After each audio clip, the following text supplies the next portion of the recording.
Melissa May Dillon, December to Remember, day 14. We snuck it in under midnight, and I'm going live. I almost didn't make it. I fell asleep with the baby. It was beautiful and wonderful, but I'm surprised that I have yet to actually miss this because I fell asleep with a baby. It's very normal for us to lay down and then I don't wake up, but the dogs barked right at 11:40 so that I would wake up, and I'm able to sneak it in under midnight. So December to Remember, the month where I manifest $1 million, public display of manifestation. I'm manifesting $1 million. Would love it to be this month. May or may not be. It's totally fine because it's setting the bar for like letting the universe know I'm ready to receive $1 million, and it's allowing me to line up to that, giving me the opportunities to show that I can hold the capacity of $1 million, which is amazing.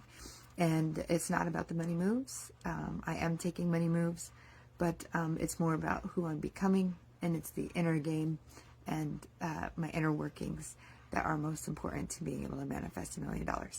So talking about it every day, coming live on my Facebook channel, and this time definitely squeaking in right before midnight.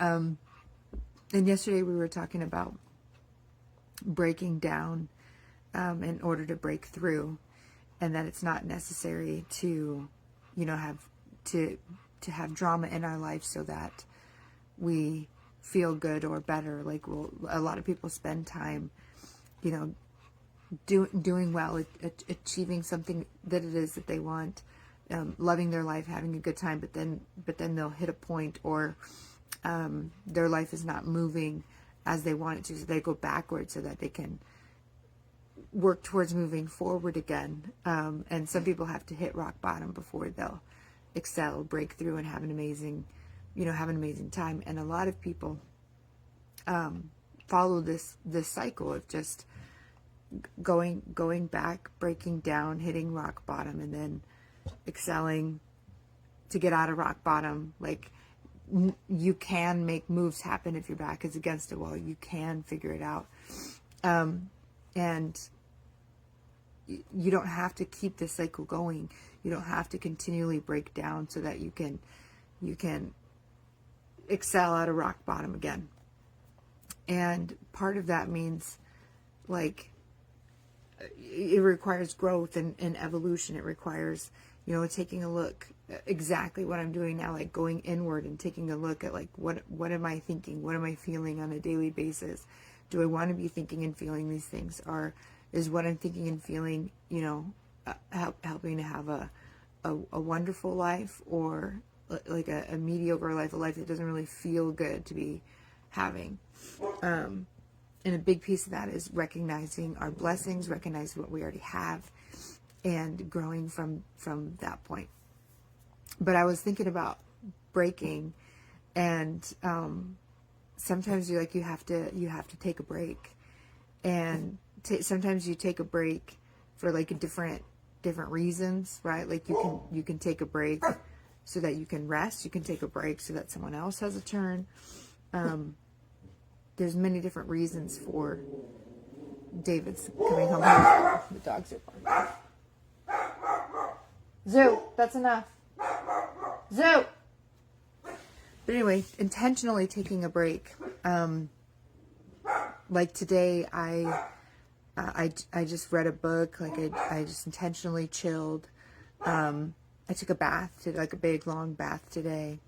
Intentionally taking break and rest, and thinking about how, like, this is the first time in history, like, I don't know about all of history, but most of us as human existence, we've had to work really hard to survive. And we now have like time in our history to like legitimately take breaks. We're not fighting for our survival on a constant basis, where there's been times in history where we're always fighting, for our survival, life or death type status every day. And now in human history, we have the opportunity to take a break, but most of us are stuck on this adrenaline cycle almost of, having to constantly be working. I know, like, I have this feeling of like constantly having to be productive, constantly have to be doing, moving, producing a result. And it's hard to just sometimes like take a break. Like when I was at my boarding school, like you could not take a break. Like you had to be working 24/7. Idle hands are the devil's plaything. And so you always had to be cleaning. You always had to be actively doing something. Otherwise you could land yourself in trouble. So we would just find things to clean. We would just, okay, that looks a little dirty, so I'm going to rub it. I'm just always going to be sweeping the floor. I'm always going to be wiping down the counters. I'm going to wash the washer and dryer. That was one of the big things we would do, is wipe down the washers and dryers so that it just constantly cleaned. And it was never like, there was never time you just sat back and relaxed. As girls and in the boarding school, as boys, you could relax and actually take a seat in the living room and just chill. But as girls at the boarding school, we could not just chill. We had to be productively moving. Every once in a while, you can kind of get away with reading a book if it was kind of like, let it know, like usually on a weekend after all the chores were done, you can maybe sit and read a book. Crochet. It was very rare for us girls to be allowed to do anything besides cleaning the house, and that was my reality for 2 years at the boarding school.